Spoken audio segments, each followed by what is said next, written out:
creo que ha quedado un retrato bastante cálido en ese sentido, porque el Toro Calandra fue eso, fue pura calidez, además de un jugador extraordinario, un tipo muy querido, no solamente él, sino toda su familia, que está ligada, digamos, a la génesis de Estudiantes. Y bueno, así hemos llegado hoy con este lanzamiento, del cual estoy realmente muy contento. Y Rafael, ¿cuál es la historia o la parte más interesante de este personaje y cómo fue la investigación? Porque decías que había poco material, qué datos históricos, cómo los recabaste. Sí, los datos históricos de la época son difíciles de recabar, más que nada en material gráfico, en fotografías. En ese aspecto, en uno de los agradecimientos, yo le agradezco a la Biblioteca Pública de la Universidad, porque ahí sí se mantiene mucho, se mantienen los diarios de época y de ahí se obtuvo mucho material.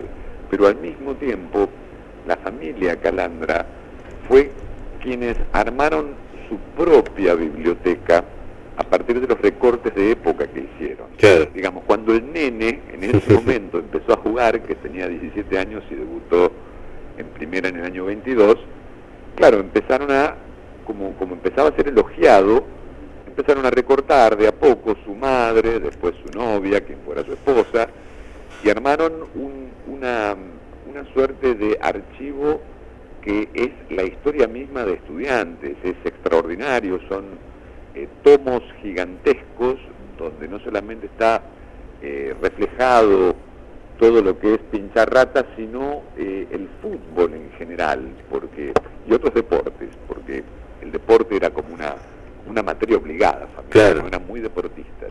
¿Cómo era esa vida amateur del fútbol, ¿no? Porque uno ve ahora el fútbol ya convertido en una cuestión súper empresarial y aceptada por todos, ¿no? También, claro. Incluso a veces eso hace que sea contradictorio tanto amor del hincha por el club, pero digo, ¿cómo era cuánto tiempo duró en ese estado amateur y cómo fue que se fue convirtiendo en esto profesional que soy? Claro, coincido con eso de lo contradictorio.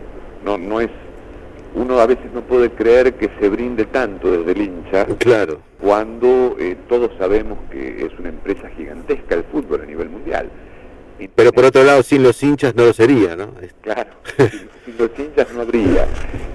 Lo que digo de esa época lo resumo en una frase que es haber dado todo sin pedir nada a cambio. Claro. Convengamos, a ver, los jugadores, los 11 jugadores, supongamos, de Estudiantes que tenían que jugar en Capital Federal, tenían que ir hasta la estación de Uni 44, sí. Se pagaban sus boletos, viajaban en tren, los 11 no iba ni suplentes, ni técnico, ni médico, ni masajista, a veces hasta ellos mismos tenían que comprarse la vestimenta de jugadores, y así iban y venían, y eso ocurrió prácticamente durante 25, 30 años, que son las 3 primeras décadas del siglo XX. Claro. Ya en el 31 el fútbol se profesionaliza, y ahí, bueno, empieza a perder un poco ese sabor del amor por la camiseta y de ese dar todo sin pedir nada a cambio.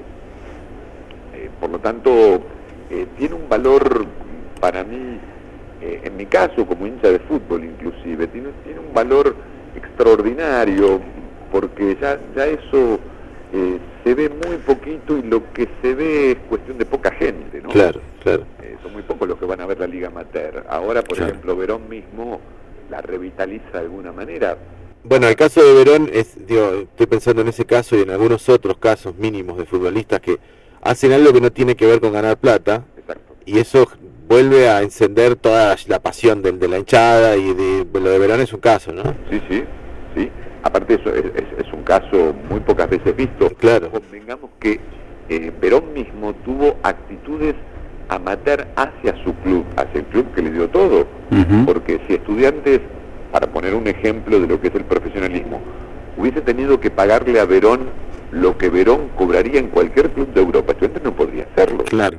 Es decir, si Verón no ponía a disposición su espíritu de amor por el club, no podía haber jugado en Estudiantes. Claro. Sin embargo lo hizo, y eso es lo que refleja un poco el libro, porque, a ver, el Toro Calandra es como una suerte de nexo entre ese romanticismo inicial, desde 1905, y el inicio del profesionalismo. Hasta pareciera ser que, como se lesionó la rodilla en el 29 y ya casi no podía jugar, esa lesión le hubiese dicho, vos llegás hasta acá, porque vos sos amateur. Claro, se está por venir algo que me parece que a vos no te compete, le dijo la lesión. Y él ya no jugó más a partir del 31 y sus compañeros sí siguieron haciéndolo. Claro. Y por eso es que yo le pongo ese título o ese subtítulo de símbolo amateur, porque de verdad lo fue. Claro, a los 25 años aparte, un tipo Claro. podría haber seguido jugando si no hubiera tenido esa lesión.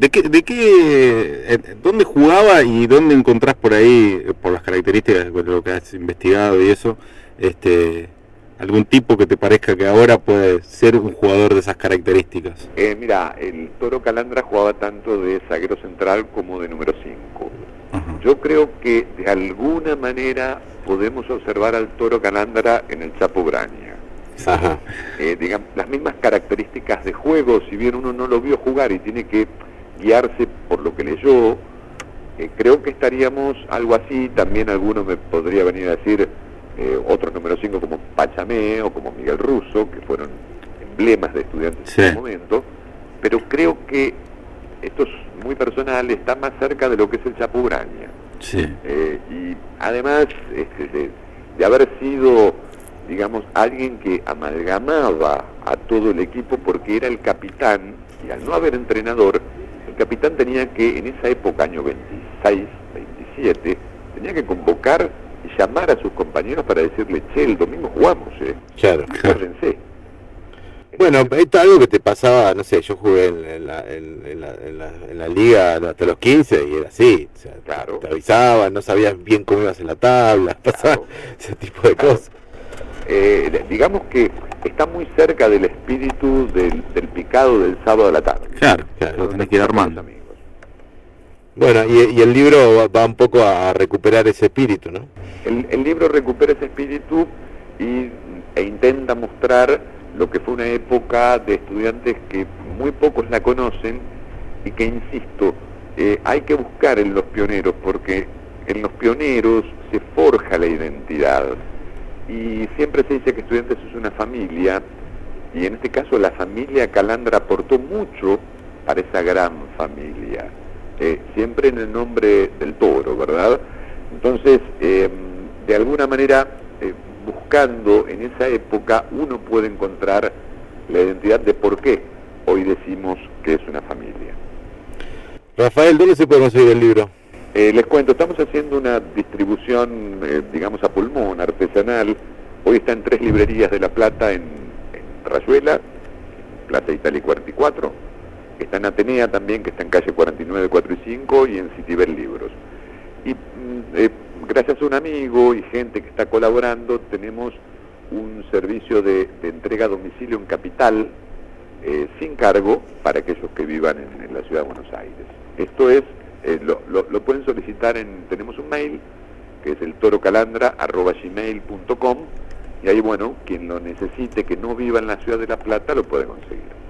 Muy bien. Muchísimas gracias por este rato, Rafael, y por contarnos la historia de este libro. Les agradezco muchísimo a ustedes y que tengan buenos días. Hasta luego. Era Rafael Laburde hablando sobre el libro que escribió sobre el Toro Calandra, recuperando un poco la mística del fútbol amateur.